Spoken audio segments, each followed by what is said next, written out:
لیکن انہوں نے نظریے کی تطہیر جو کی ہے نا، اور اس کی وجہ سے ایک سارا معاملہ چلا ہے، اس کو دوبارہ سے یہ بھی بڑا اس میں کردار. ہاں میں تو اب میدان عمل میں اترا ہوں نا، میں تو سمجھ لیں میں تو شیعہ علماء نے بڑی قربانی دی ہے اس میں. شیعہ سب نے دی ہے، سرکار لیکن شیعہ تو ہمیشہ قربانی ہی دیتے رہے.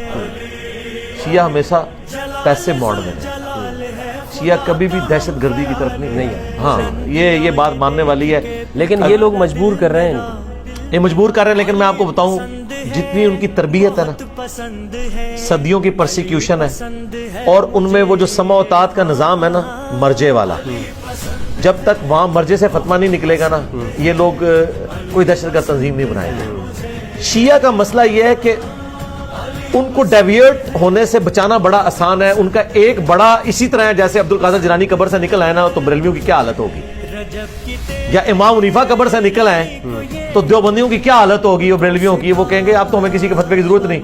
شیعہ کے لیے یہ درجہ جو ہے نا وہ خامنائی صاحب کا اور سستانی صاحب کا. ظاہر ہے وہ زندہ امام کی تقلید کرتے ہیں نا. ادھر ایک فتویٰ نکلتا ہے ختم. ایک چھوٹا سا فتویٰ نکلا تھا کہ تمباکو کی فصل اگانا حرام ہے، تو لوگوں نے اپنی فصلوں کو آگ لگا دی. جو آپ اربوں ڈالر خرچ کر کے ختم کرتے ہیں نا منشیات، وہاں ایک فتوے سے ختم ہو جاتی ہے. وہ تو کہتے ہیں کہ یہ سمجھ لیں ڈائریکٹ ڈیوائن فتویٰ آ گیا. لہذا شیعہ کے اندر چونکہ ان کی ایک اپروچ کہ ہم نے پیسیو ریزسٹنس کرنی ہے، قربانیاں دینی ہیں اور ہارڈ لائنر نہیں ہونا، اتحاد بین المسلمین، جتنی بھی باتیں آپ دیکھیں وہی کرتے ہیں. لوگ کہتے ہیں یہ ایکٹنگ کر رہے ہیں. نہیں، سرکار یہ ان کے مزاج میں یہ چیز. میں آپ کو بتاؤں طارق جمیل صاحب سے میری فون پہ بات ہو رہی تو مجھے وہ کہتے ہیں یار دیکھو، ایک میں نے مولا علی لفظ بولا ہے تو شیعہ میرے ہاتھ چوم رہے ہیں، اور ادھر ہمارے سنیوں کا حال دیکھو. ایک بات میں صحیح بات کر دو، اختلاف نہ کرو، صرف صحیح بات بتا دو. حدیث تو سنیوں کی تھی، من کنتم مولا فہذا علی مولا. صرف اقرار کر لو. تو یہ ہمیں سنیے سے نکالے ہوئے ہیں، اور ان کا حال یہ کہ ہم نے ایک بات میں ان کے کہنے پہ نہیں اپنی کتابوں سے مانا ہے. وہ آگے ہمارے ہاتھ چومتے ہیں اور ہمیں اتنی عزت دیتے ہیں. تو مجھے کہہ رہے تھے کہ اس کی وجہ کیا ہے. میں نے کہا اس کی وجہ یہ ہے کہ ان کی صدیوں سے ہوئی ہے پرسیکیوشن.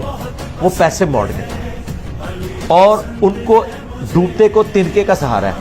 ذرا سا بھی ان کو کوئی ایک روشنی کی کرن نظر آتی ہے نا، ٹھیک ہے، تو وہ عقیدت کے اس لیول پہ چلے جاتے ہیں. تو یہ ایک اتنا پازیٹیو پہلو ہے. یعنی میں سمجھتا ہوں کہ شیعہ کا سب سے بڑا ایسٹ یہ ہے کہ آپ اپنے اہل بیت کے ساتھ محبت ان کے سامنے ثابت کر دیں.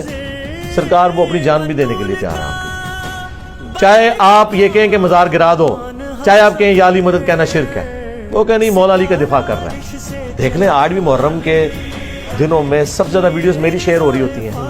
حالانکہ میرا توحید کے بارے میں کتنا سخت سٹانس ہے، اور اسی طریقے سے اور عقیدہ امامت کے بارے میں بہت ہارڈ لائنر ہوں، لیکن انہوں نے ایک خوبی پکڑی کہ نہیں اہل بیت کا دفاع کر رہا ہے، باقی چیزوں میں کمپرومائز علی پسند ہے، بہت پسند ہے، علی پسند ہے مجھے.